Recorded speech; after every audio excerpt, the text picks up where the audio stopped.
2022 সালে ভাইপোর ধারালো অস্ত্রের কোপে খুন হতে হয়েছিল জ্যাঠাকে।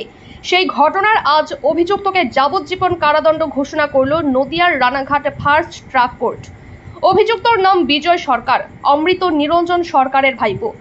ঘটনার পরে পিতাকে হারানোর যন্ত্রণায় দোষীর দৃষ্টান্তমূলক শাস্তির দাবি চেয়ে নদিয়ার শান্তিপুর থানায় লিখিত অভিযোগ দায়ের করেছিল মৃত নিরঞ্জন সরকারের ছেলে অজয় সরকার। 18-10-2022 সালের এই ঘটনায় আলোড়ন পড়ে গিয়েছিল নদিয়ার ফুলিয়ার দিব্যডাঙ্গা এলাকায়। জানা যায়, জমি সংক্রান্ত বিবাদের জেরে নিজের জ্যাঠাকে আমবাগানে ফেলে হাসুয়া দিয়ে এলো পাথারে কুপিয়ে খুন করে অভিযুক্ত বিজয় সরকার। এরপর দুদিন পুলিশের চোখে ধুলো দিয়ে গা ঢাকা দিয়েছিল বিজয়, কিন্তু দুদিনের মধ্যেই পুলিশ অভিযুক্তকে গ্রেফতার করে।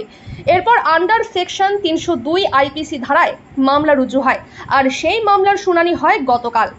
অভিযুক্তকে দোষী সাব্যস্ত করে আদালত। মঙ্গলবার রানাঘাট ফার্স্ট ট্র্যাক কোর্ট দোষীকে যাবজ্জীবন সাজা দেয়। যদিও এই ঘটনার প্রসঙ্গে রানাঘাট পুলিশ জেলার অতিরিক্ত পুলিশ সুপার লালটু হালদার একটি সাংবাদিক বৈঠক করেন। তিনি বলেন, তৎকালীন সময়ে কেসের দায়িত্বে যে পুলিশ আধিকারিকরা ছিলেন তারা নিরলস পরিশ্রম করেছেন, তার জন্যই খুব অল্প সময়ের মধ্যে দোষীর শাস্তি হয়েছে। 2022 একটি কেস রুজু হয় আন্ডার সেকশন 302 আইপিসি। কেসটি করে অজয় সরকার। এই অজয় সরকারের বাবা এই Bijoy Sarkar, who is the accused in this case. এই বিজয় সরকার বিভিন্ন অবৈধ কাজকর্মের সঙ্গে যুক্ত ছিল। এই অজয় সরকারের বাবা নিরঞ্জন সরকার বয়স্ক মানুষ, তাকে এই অবৈধ কাজ থেকে বিরত হতে বলে এবং তার কাজের প্রতিবাদ করে। তখন এই বিজয় সরকার ইংরাজি 18-10-2022 12:50 নাগাদ, অজয় সরকার তখন বাড়িতে ছিল না, অজয় সরকারের স্ত্রী বাড়িতে ছিল।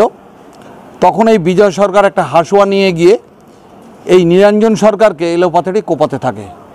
নিরঞ্জন সরকার একটা আমবাগানের মধ্যে বসেছিলেন, রেস্ট নিচ্ছিলেন, এবং তার গলায়, মাথায় এবং ঘাড়ে, বুকে নির্মমভাবে কোপায় এবং বলে আমার কাজের প্রতিবাদ করা।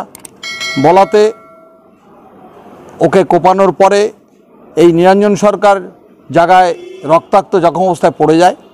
পরবর্তীকালে গ্রামের লোকজন, পথ চলতি লোকজন এবং এই অজয় সরকারের বাড়ির লোকজন ঘটনাস্থলে উপস্থিত হয়।